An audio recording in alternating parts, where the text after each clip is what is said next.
سلام سلام نا يوتيوب تكاتاتلتي انكو عبدحن مصاخوم انا سلام يبحال بلو لايك شير سبسكرايب كورلي اباراتوني حداش جماريتي نالو ما انت رأسي سلا هيمانوت يو سلا هيمانوت لمن تاينا كريستيان وي ارثوذكس امنتنا نقير بقليلو كمي يجرم يام زأمننا بقليلو لمن تاينا ناب اسلمنا امنت نفس فلالي امنت نقير بزبل قدايو زي لمن تايل عليو حدا حاونا بفيسبوك نحدا اسلام اينا ميديا كسلم دلي أسلموني نابوشت أنا مديا جنا يتوقعني بوشت أم هروني أو يوتيوب فيسبوك أتي فوتو ترى كل جلته والكوا فوتو يو أنا وراي مالتي يمكن نايك زابير بقى أنا زابير فوتو تات منامن أدهنو تات منامن نيرو مالتي بو تمالي مالتي حجة أصلي ماما مثلني لما عن تقع نايك زابير فوتو تات زنابرة كله دمسيسو زنا እግዚአብሔር ቃላት ዝነበረ ኩሉ ድምጽ ሰቢሉ ማለት እዩ ንሓቱ ፎቶና ሓንቲ ፎቶና ሓቱ ድዩን ወላ ናይ ካልእ ሰብ ይፈልጥ ካብኡ በቃ ዝናይ እስላም ቁርኣን ድዩ ዝበሃል መፅሓፎ በቃ ካብ ጴንጤ ካብ ኦርቶዶክስ ካብ ካቶሊክ እምነት እስልምና መሪፅ ኣለኹ በቃ ብዘይ ካብ እስልምና ውጭ እንትን በቃ ዝብላት በቃ ከምታት ነገራት እዩ ለቂቁ ገለና ግን ፈሪሕ ኣለኹ ናብ ሚድያ ከይወፅና ብውሽጢ ኣምክሩኒ ገለ ይብል እና ቁፅሮ ቅሚጥሎም እና ስልክ ቁፅራ ና ወሲደ ብዋትሳብ ኣናጊረዮ ማለት እዩ ንምንታይ بمنتهى عامين كيو تفلت كيو تأمنت أكمل يجرك كير كيو تأمنت كتفلت خلها أخا زي يتخكل كتبل تخيل جن جنا مهرني أخا تبل زلها سلذي حجم فتاري أي تحزن ناب بيت كريستيان قرب ناب عشت قربنا أرثوذكس كيميائية سوشت مصحف قدس لو ما عندهم هيركب حرق زي تفلطنها بقص كل نجرة تمهرو كأوتنا إسلامنا بهم بدحري تأمنوا شو أوكي إنه ما نتكلم كلمة كريستيان هلها كيميائها صنع نير كادو قال يولو منم بدي كريستيان بزح يخادن تخركم سيلة تسالي ما تصنبر منم عيرد ان بقى صابه ليست بقى بتكس انتني لي ما تصنبر منم قال يحزن بزح مهري قال بقى انا نحقو سيهون كنا خاب هوتي بقى سئله ጭንቀት قال ستريس ምናምን እና ሕጂ ግን ሓደ መሓዛይ እስላማይ እዩ አለው እና እሱ ግን ብጣዕሚ ጠንካራ እዩ ክጽልይ ገለ በቃ كل مصحف حقتاتي بقى سلاسلنا كل ነገር ክነግረና ከሎ ምስ ኣነ ዘለዎ ክሪኦ ከለኩ ተረዲኤ ስለዚ ካብ ግን ዝበለፀ ክመሃር ስለዚ ደለኹ ደሞ ኣምክርኒ ይብሎም ኣለኹ በልና መፅሓፍ ናብ ኦርቶዶክስ ናብ ቤተ ክርስቲያን ከቀሪብካ ተመሃር እሱ ናይ ክርስትና ደንብ ተተማሂርካዮ ክርድአካ እዩ ኩላህና ከምኡ ኢና ዓቢና ቤተ ክርስቲያን ይወስዱና እዮም ይቆርቡና እዮም ንሳለም ንስዕም ኢና ግን ኣብቲ ትምህርቲ ሃይልካ ዝበቃ ከመጀመርያ ጀሚሩ ርእሱ ግን كن أين مهاري نيرنا نفسرحنا أنا نقول بزي كازوم أشتيرو زمرتي دهك إنات نساتهم يوم أنكرت نساتهم يوم أتعم سلا مصحف قدس زصنع أنت زولم برن إحنا مؤمنات بزح أين قدسن إذا جم مثلا زي ما قدسنا ده محيج يقول أنا له بحر حدا محازتنا كابانا كابات إمنات بيكا كريستيان إمنات بزولو محازس كنا ترخلنا نساتهم سلا إمناتهم كنا قرنا خلوا نحنا دمتنا احنا امنت دمو ملس يبلنا مكنياتو افت امنتنا صناعتي كنا يسلا حق امنتنا ينفلط يصنحنا كاوساتهم بزولنا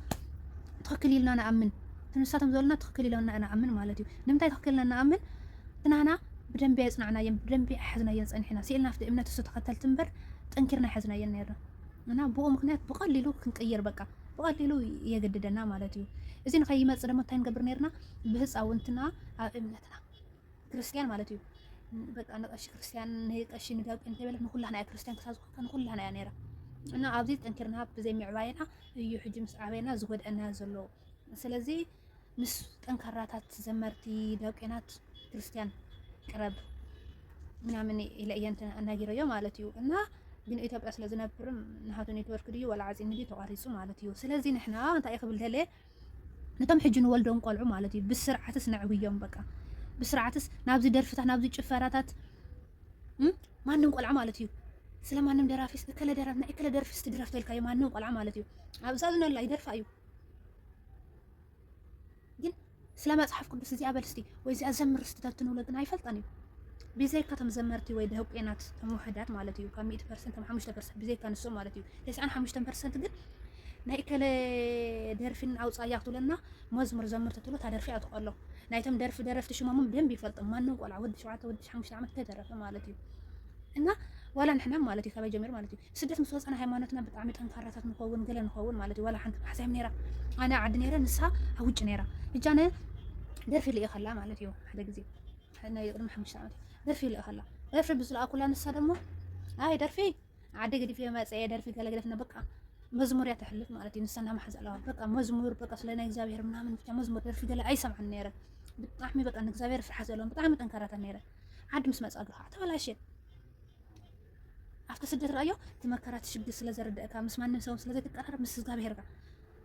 ግን ዓዲ ምስ ኣተዋ ግን ዓዲ ሕብረተሰብ ዘሎ ንድሕሪት ይመልሰካ ማለት ዓዲ ምስ ኣተዋስ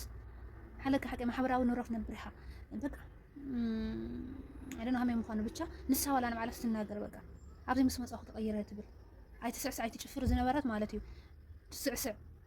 በቃ ዓዲ መስከርካስ ቢራ ይሰትይልካ ምስ ፋራ እዮም ዝገብሩካ በቃ ፋራ ከምዚ ዓሻ እዮም ዝገብሩካ ንዕና ንዝናነ ኢሎም እንትን በተለይ ንስታ ዘለና ናብ ደገ ወፂኣ እንትን ካብ ውጭ ስለዝመፅእ ንምዝንናይ ናብ ደገ ማለት እዩ ንምንፋስ ማለት እዩ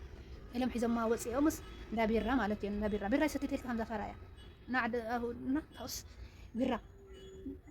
በቃ ኣልሚ ደማ ማለት እዩ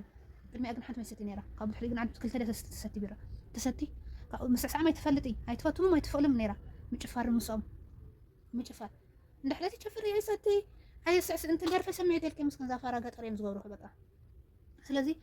ምስ ሕብረተሰብ ክትነብር ከለኻ በቃ ምስ ሕብረተሰብ ኢኻ በቃ ምስ ለባምታ ኢኻ ለባም ኢኻ ምስ ዓሻት ሄድካ ዓሻ ኢኻ ምስ ሽጋራ ሰተይት ሄድካ ንስኻ ሽጋራ ሰታይ ኢኻ በቃ ከማ እያ ዘላ ፍታ ሕብረተሰብና እና ከምኡ ኮይና በቃ ካብልተ ሰባት እስከ ሰሚዕ ኣለኹ ኣብ ደገ እምነተን ጠንካራታት ነይረ ደገ ምስ ወፅኣ ዓዲ ምስ ኣተዋ ደሞ በቃ ዋይ ፈላሲት ዲኻ ኢሉ ሞ ናብ ገዳም ገለ ይብሉካ በቃ በቃ ሃይማኖቱ በቃ ፋራ ገይሮም ዝቆፅሩካ እና ኣብቲ ንሕና ኣብቲ ክርስቲያን ኦርቶዶክስ ዝኒአና ኣብቲ ሃይማኖትና ጥንካሬ የብልናን ብዘይ ጥንካሬና ደሞ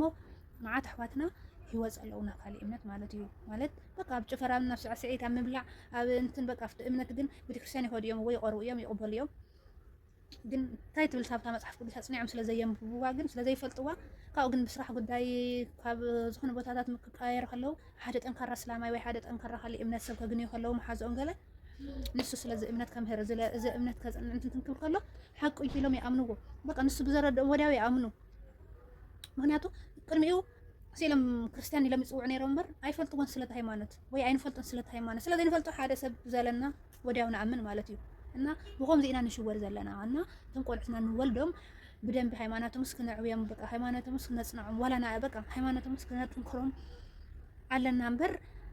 እዚ እርድና ስለ ሃይማኖት ክትፈልጥ ከለኻ ከምዚ ፋራ ስለ ጭፈራና ስለ ደረፍቲ ክትፈልጥ ከለኻ ደሞ ፈላጥና እንትን በቃ ኣራዳ ክትበሃልስ የብልካን እና በቃ ከምዚ ቅረቡ ኣነ ዋላ ከምዚ ንቤተሰብ እንትን ክብሎም ከለኹ ዋላ ደው ኢለን ሓደ ሓደ መሓዙት ማለት እዩ ስለ ሃይማኖት እንትን ከውርዮም ከለኹ ማለት እዩ ኣይትረብሽና እንደመኒ ሃይማኖት ሰነፍልክዋ ንስኻትክን እኮ ዓደማትክን ስለ ዝኾንክን ይኽን ስደት ስለ ዝኾንክን ይኽን ፈሪሕን ያውዋ ዓድኻ ኮይንካ ሰደሒስ ከለኻ ከምኡ ኒያ ፈጣሪ ፈጣሪ ትብላ ዘለካ ስደት ስለ ዝኾንክን እዩ ዓደማትክን ስለ ዝኾነ እዩ ስለ ዝኾንክን ይኽን እያ ስለ ትፈርሓ ይኽን እያ እና እሺ ምፍርሑ እንታይ እዩ ምፍራሕ ፅቡቅ ዶ ኣይኮነን እዩ እና ከምኡ ኢሉ ዝመለሱለይም ኣለው እዮም በቃ እና ከምዚ ሃይማኖት ከፅንዑ ኣፅኒዕ ክሪራ ክትሪኦም ከለኹ ዓዲ እንዳሃለዉ ደሞ ከምኡ ስለዘይነበርኩ በቃ እንትን ኣይርድእኾን ማለት እዩ ስለዚ ዓዲ ዘለዉ ኣብቲ ሃይማኖትስ ክፀንዑ ክጥንክሩ ኣለዉ በተለይ ንሕና ትግርኛ ማለት እዩ ንምንታይ ኢና እስኪ መርዓ ማለት እዩ ምእመና ማለት ዘማሪት ደቁን ቀሺ ዘይኮነ ስኢሉ ተራ ሰብ ክርስቲያን እንትን ብተክሊል ክምርዓው ከለዉ ቀሺ ደቁን ብተክሊል ክምርዓው ከለዉ ማለት ደቁን ዘማሪ ብተክሊል ይምርዓው ሓቀይ እዚኣቶም ዝምርዓው ቤተክርስትያን ድንግል ክኾኑ ከለዉ ዶ ኣይኮነን እዮም ማለት በቃ ብደንግል ወይ ደሞ ክቆርቡ ከለዉ ሓቀይ እንጂ ኣብታ ቤተክርስትያን ብመዝሙር እያ ትእገድ ተስተኣናገድ ማለት እዩ ተመርዓኻ ካብ ገዛ ምስ መፅእኻ ኣብቲ ናይ ገዛኻ ዳስ ዝስራሕካ የመርዓኻ ብደርፊ ዳቁን ብቻ ተኮይኑ ዳቁን ብቻ ክኾን ከሎ ወይ ደሞ በቃ ቀሽቲ ክኾኑ ከለዉ ብቻ ወይ ዘመርቲ ክኾኑ ከለዉ ብቻ እዩ ኣብቲ ዳስ መዝሙር ብመዝሙር ትመርዓ ዝግበር እምበር ምእመና ኮይኑ ግን ብተክሊል ተመሪዑስ ኣብታ ቤተክርስትያን ትግበር ብድሕሪ ገዛ ምስክርካ ናብ ደርፊ ለምንታይ ናፍታ ደርፊ ትኾን ዘላ ምክንያቱ ምእመና ሃይማኖት ኣይፈልጥ እዩ ምክንያቱ ምእመና መዝሙር ኣይፈልጥን ምዝማር ኣይፈልጥ እዩ ኣብ ደርፊ ዓብዩ تا مزمور زفلت بقى أفضل بتكريستيان زوجل قولوا سبعة بتشا يعني زفلتوا نحن قلنا ينخلن كم أصلا زخنة تخليل قرنا نمرعه كاب تخليل أبجزا بدرفي رئيس سأل مفلاتنا أنت هيمانوت قد نداوك أنا يبل نقشة يبل نكريستيان يبل نمأمنا يبل نقول لها أنا هيمانوت سلازي زي مزمور نقشنا نمأمنا أيفلني سلازي كسب تخليل استمرعنا كسب بتكريستيان استمرعنا أب مرعنا ويابجزانهم بمزمور كون بس يبلني كمناتي حسب مالتي يمبر بس ولا ميديا خري خلهم مالتي ناي تقرنيا بقى دنجل سلازكون ببيت كريستيان بتخلي تمرعي عنبر خايلاس نافتا درفي كسان كسا زوسر كاب زبلكا مالتي كسا ما ጨመርሽ መዝሙር ትከውን አለዋ ማለት እዩ ንእሽተይ ተመሓሪ ሕሹ انا ተመሓሩ بتخليل ወይ ቁርአን ክምርዓዋ ከለዋ ማለት እዩ ዋላ ሞኖሪኤን መርዓና ፍትዳ ሰፍት ሰብ ዝዓደምኦ ማለት እዩ ብመዝሙር ይዝውዳ መርዓን ብደርፊ ኮይና ደሞ بتخليل ወይ بቁርባን አይተመርዓዋን ሱኢለን ብኖርማል ዝተመርዓዋ ወይ ብደርፊ ገብራየን ግን በቤተ ክርስቲያን بتخليل بቁርባን ዝገበራ ግን ማለት እዩ አነክሳሎም ማዕንተ ይራኹን በተመሓሩ ማለት እዩ ኣብ ገዝአን ክሳ ሞኖሪያ ገዝአን بمزمور ይመርዓኦም ማለት እዩ أنا تكراي زني أكن زري زني أخو قشي زماري بقى ناي سنة تمهاري زخونة بتشايو بمزمور مالت أمون نوري جزء بمزمور زقبر نبر مأمنا جن تخليل غيرو تمرعيو جن أمون نوريو بدار في جبر عفتا بيت كريستيان بيتشات زمر نمتا إيه عفتا بيت كريستيان تم زمر تم قريش سلازلو مالتيو ممكن يعطوا تمأمنا مستمع قريش مستم زمرتي فللت ويركب سلازيولو مالتيو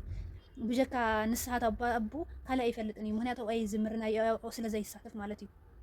جن ولا أي يساتف جن سلا هايمانوت مزمور تزخل جن كل حزب كريستيان زتعدمه كلنا كريستيانين حتى لمن تاي كلنا مزمور زين لمن تاي زين زمر لمن تاي إن أزياء تستحقل أزياء كل جن عاد يقلتني إن هايمانوتس نقشي ننتن أنا ما نفس الهايمانوت نقطي أنا هلا دمو نمي ملاس دلوات نكون حدا ما نعبيت أيق نقشي كلت أيق أنا ولا حدا سوى لها أيق خلوا مالتي ولا ويتي بيرقي مالتي